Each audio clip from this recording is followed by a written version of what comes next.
بسم اللہ الرحمن الرحیم۔ بسم اللہ الرحمن الرحیم۔ السلام علیکم ورحمۃ اللہ وبرکاتہ۔ عزیز طلبہ، آج التبیان فی علوم القرآن کا سبق نمبر 102 ہے، اور اس سبق کے اندر ہم مصنف نے جو تفسیر اشاری کی بحث کا خلاصہ ذکر کیا ہے، اس خلاصے کا بیان پڑھیں گے۔ مصنف رحمہ اللہ تعالیٰ نے تفسیر اشاری کی بحث کو مکمل کرنے کے بعد اس بحث کا خلاصہ ذکر کیا ہے آخر میں، کہ گزشتہ کلام سے جتنی بھی ہم نے تفسیر اشاری کے حوالے سے کلام کیا ہے، اس سے یہ بات معلوم ہو چکی ہے کہ تفسیر اشاری کو شرعی تائید حاصل ہے، شرعی لحاظ سے جو ہے وہ اس کی تائید موجود ہے، لیکن اس کے اندر بعض فاسد تفاسیر بھی داخل ہو گئی ہیں، اور بعض حضرات نے باطنیہ کا طریقہ اختیار کیا ہے۔ علماء کرام کی جو وضع کردہ شرائط ہیں تفسیر اشاری کے لیے، اس کی انہوں نے رعایت نہیں رکھی، اور ہر کس و ناکس نے جو ہے وہ کتاب اللہ میں دسترازی شروع کر دی، اور اس کا خیال یہ ہے کہ یہ تفسیر اشاری ہے، جبکہ وہ نری بے وقوفی ہے، جہالت ہے، گمراہی ہے، کیونکہ کتاب اللہ میں تحریف اور ملحدین اہل باطن جو ہیں ان کے راستے پر چلنے والی بات ہے یہ، کہ ہر قسم کی تفسیر کو تفسیر اشاری کہہ دینا۔ اگرچہ نظم قرآن میں تو تحریف نہیں ہے، لیکن معانی قرآن میں تحریف ضرور ہے، قرآن کے معانی میں تحریف ضرور ہے۔ مصنف فرماتے ہیں کہ میں نے خود ایک شخص کو سنا، وہ قل اللہ ثم ذرہم فی خوضہم یلعبون، اس آیت کا جو ہے وہ اس نے جو ہے وہ غلط مطلب نکالا اور اپنی طرف سے تفسیر کی۔ اس کا معنی ہے اس آیت کا، آپ کہہ دیجئے اللہ تعالیٰ نے نازل فرمایا ہے، پھر ان کو ان کے مشغلے میں بےہودگی کے ساتھ لگا رہنے دیجئے۔ تو اس نے ذکر الہی کے طالب کے لیے لفظ اللہ کے ذکر کی ملازمت کو ضروری قرار دے دیا۔ قل اللہ، آپ اللہ کہیے، اس نے یہ مطلب لفظ اللہ کو قول کا مقولہ بنا دیا کہ تم اللہ کہا کرو، حالانکہ اس جاہل کو اس معلوم نہیں ہے کہ یہاں اس کی خبر جو ہے انزلہ وہ محذوف ہے، اس کو حذف کیا گیا ہے۔ اللہ انزلہ یہاں پر یہ محذوف ہے، اس لیے کہ اس پر جو آیت کا جو سیاق ہے وہ دلالت کر رہا ہے، وما قدر اللہ حق قدرہ والارض جميعا قبضته يوم القيامة وما قدر الله حق قدره اذ قالوا ما انزل الله على بشر من شيء قل من انزل الكتاب الذي جاء به موسى نورا وهدى للناس تجعلونه قراطيس تبدونها وتخفون كثيرا وعلمتم ما لم تعلموا انتم ولا آباؤكم قل الله ثم ذرهم في خوضهم۔ اب یہاں پر اوپر دیکھیں قل من انزل الكتاب الذي، تو انزل الکتاب الذی جاء به موسیٰ، تو موسیٰ علیہ السلام پر جو کتاب آئی ہے اس کو کس نے نازل کیا؟ اللہ تعالیٰ نے۔ تو یہاں پر بھی انزلہ، اللہ انزلہ، یہاں پر بھی محذوف ہوگی اس کی خبر۔ تو اس شخص کو یہ نہیں پتا کہ یہاں پر یہ قول کا مقولہ نہیں ہے بلکہ اس کی خبر محذوف ہے۔ تو اس قسم کی تفسیر اشاری جو ہیں بعض لوگوں نے جو ہے وہ اس میں شامل کر دی ہیں، اور علماء نے جو اس کی شرائط مقرر کی ہیں، جو وضع کی ہیں، ان شرائط کا انہوں نے بالکل بھی لحاظ نہیں رکھا۔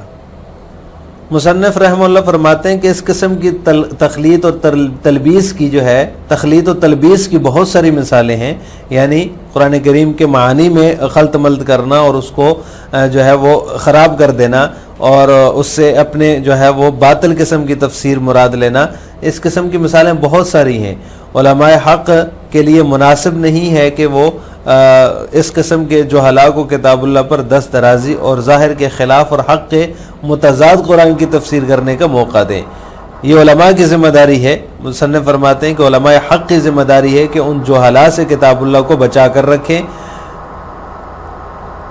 کیونکہ ان جاہلوں کا یہ خیال ہے کہ یہ بھی تفسیر اشاری کی ایک قسم ہے جو وہ بیان کر رہے ہیں، حالانکہ تفسیر اشاری کے لیے کچھ قیودات ہیں، کچھ شرائط ہیں، ہر شخص کے لیے مناسب نہیں ہے کہ وہ اس بارے میں اپنی رائے سے کچھ جو ہے وہ اس میں اضافہ کرے یا کچھ معنی بیان کرے، یا پھر اپنی ناتواں عقل کے ذریعے سے قرآن کریم کے نصوص کے ساتھ مذاق بنائے۔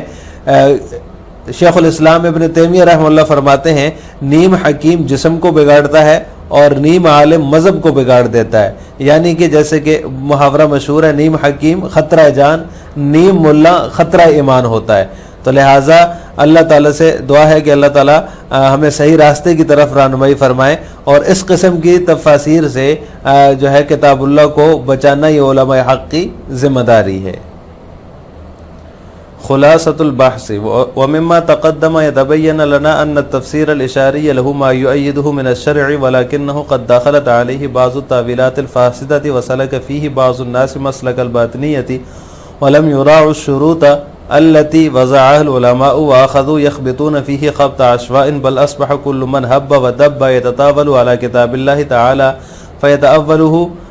فيتأوله حسب ما يميله عليه الهوى أو يوسوس له به الشيطان ويزعم أنه من التفسير الإشاري ما أنه سفاهة وضلالة وجهالة لأنه تحريف لكتاب الله. یہ تعریف نہیں ہے، تحریف ہے.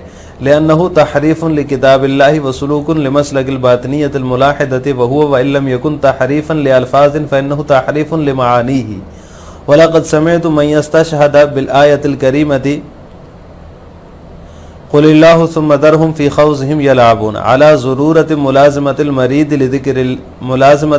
لذكر الله تعالى بلفظ الله فجعل هذه اللفظة مقول القول أي قل الله وما درى هذا الجاهل الغبي أن هذه جملة حذف منها الخبر والتقدير الله أنزله بدليل سياق الآية الكريمة وما قدر الله حق قدره إذ قالوا ما أنزل الله على بشر من شيء قل من أنزل الكتاب الذي جاء به موسى إلى قوله قل الله ثم ذرهم في خوضهم يلعبون. وأمثال هذا التقليد كثير فلا ينبغي لعلماء المسلمين أن يسمحوا لأمثال هؤلاء الجهلة بالتطاول على كتاب الله وبتفسيره بما يخالف الظاهر ويجافي الحق والصواب زعما منهم أنه من نوع التفسير الإشاري فالتفسير له حدود وشروط وليس لكل إنسان أن يقول فيه برأيه أو يعبث في نصوصه بفهمه العليل. ولقد صدق شيخ الإسلام ابن تيمية حين قال نصف طبيب يفسد الأبدان ونصف عالم يفسد الأديان واللہ یقول الحق وہو یہدی السبیل. خلاصہ بحث، تفسیر اشاری کی بحث کا خلاصہ.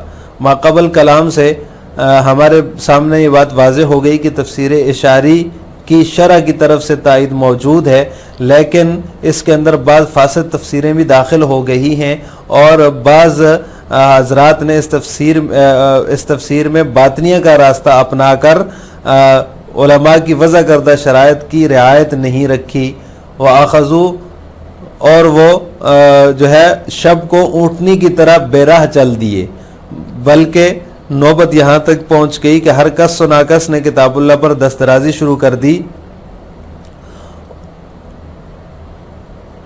اور اس نے اپنی خواہشات کے مطابق جو ہے وہ تعویل کی، تفسیر کی، یا جو شیطان نے اس کے دل میں ڈالا اس کے مطابق اس نے تفسیر کی.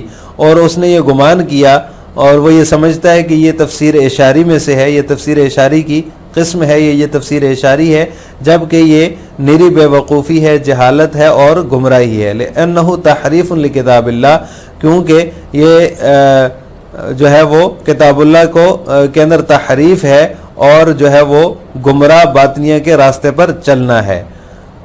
اگرچہ یہ الفاظ کے اندر تحریف نہیں ہے، لیکن معنی یہ قرآن میں تحریف ضرور ہے. مصنف فرماتے ہیں وَلَقَدْ سَمِعْتُ، میں نے خود ایک شخص سے سنا، وہ اس آیت مبارکہ سے استدلال کر رہا تھا. قُلِ اللَّهُ ثُمَّ ذَرْهُمْ فِي خَوْضِهِمْ يَلْعَبُونَ، آپ کہہ دیجئے اللہ تعالیٰ نے نازل فرمایا ہے، پھر ان کو ان کے مشغلے میں بےہودگی کے ساتھ لگا رہنے دیجئے. اس سے وہ استدلال کر رہا تھا علی ضرورت ملازمت المرید لذکر اللہ تعالی بلفظ اللہ، یعنی کہ ذکر الہی کے طالب کے لیے لفظ اللہ کے ذکر کی ملازمت ضروری ہے. اس کوڑ مغز جاہل نے جو ہے وہ اس جملے کو قول کا مقولہ بنا دیا، اور مطلب یہ ہوا کہ تم اللہ کہا کرو. وما درا بهذا الجاہل الغبی، حالانکہ اس غبی اور کوڑ مغز جو ہے وہ اس کو یہ معلوم نہیں ہے کہ یہ جملہ جو ہے ان هذه جملۃ حذف من الخبر، یہ ایسا جملہ ہے جس کی خبر کو حذف کر دیا گیا ہے. والتقدیر، اور اس کی تقدیری عبارت ہے اللہ انزلہ بدلیل سیاق الآیت الکریمہ، اللہ انزلہ اس کی تقدیری عبارت ہے، اس پر دلیل جو ہے آیت کریمہ کا سیاق ہے. وما قدر اللہ حق قدرہ والارض جميعا حق قدرہ اذ قالوا ما انزل اللہ علی بشر من شیء قل من انزل الكتاب الذي جاء به موسى نورا وهدى للناس تجعلونه قراطيس تبدونها وتخفون كثيرا وعلمتم ما لم تعلموا انتم ولا آباؤكم قل اللہ ثم ذرهم في خوضهم يلعبون. اس آیت کا ترجمہ ہے ان لوگوں نے اللہ تعالیٰ کی جیسی قدر پہچاننا ضروری تھی ویسی قدر نہیں پہچانی، جبکہ یوں کہہ دیا کہ اللہ تعالیٰ نے کسی بشر پر کوئی چیز بھی نازل نہیں کی. آپ یہ کہہ دیے وہ کتاب کس نے نازل کی جس کو موسیٰ علیہ السلام لائے تھے. آپ کہہ دیجئے کہ اللہ تعالیٰ نے جو ہے وہ قل اللہ ثم ذرهم فی خوضهم یلعبون، اللہ تعالیٰ نے نازل فرمایا پھر ان کو ان کے مشغلے میں بےہودگی کے ساتھ لگا رہنے دیجئے. وامثال هذا التقلید کثیر، اس قسم کی تقلید اور تلبیس کی مثالیں بہت زیادہ ہیں. علماء حق کے لیے مناسب نہیں کہ وہ اس قسم کے جو ہلاک و کتاب اللہ پر دسترازی کرنے کی دسترازی اور ظاہر کے خلاف اور حق کے متضاد قرآن کی تفسیر کرنے کا موقع دیں. زعم منہم انہم من نوع تفسیر الاشاری، کیونکہ ان جاہلوں کا یہ خیال ہے کہ یہ بھی تفسیر اشاری کی قسم ہے. تو تفسیر کی جو ہے کچھ قیود اور شرائط ہیں، اور ہر شخص کے لیے مناسب نہیں ہے کہ وہ اپنی رائے سے کہنے لگے یا اپنی بیمار عقل کے ذریعے سے نصوص میں ٹھٹھا کرے. شیخ الاسلام علامہ ابن تیمیہ رحمہ اللہ نے سچ فرمایا ہے حین قال نصف طبیب یفسد الابدان و نصف عالم یفسد الادیان، کہ نصف طبیب جو ہوتا ہے، نصف حکیم جو ہوتا ہے یا نیم حکیم جو ہوتا ہے وہ جسم کو بگاڑ دیتا ہے، جبکہ نیم عالم مذہب کو بگاڑ دیتا ہے. واللہ یقول الحق وہو یہدی السبیل، اللہ تعالیٰ ہی سچ فرماتے ہیں اور صحیح راستے کی طرف رہنمائی کرتے ہیں. لہٰذا آج کے سبق کا خلاصہ یہ ہوا کہ ہم نے تفسیر اشاری کی جو بحث کا خلاصہ مصنف رحمہ اللہ تعالیٰ نے ذکر کیا ہے اس کی تفصیل پڑھی ہے. آخر میں آپ سے دو سوال ہیں. نمبر 1، کیا تفسیر اشاری کی تائید شریعت سے ہوتی ہے؟ نمبر 2، قل اللہ ثم ذرهم فی خوضهم یلعبون میں کیا چیز محذوف ہے؟ اس کی محذوف عبارت تقدیری عبارت کیا ہے؟ السلام علیکم ورحمۃ اللہ وبرکاتہ.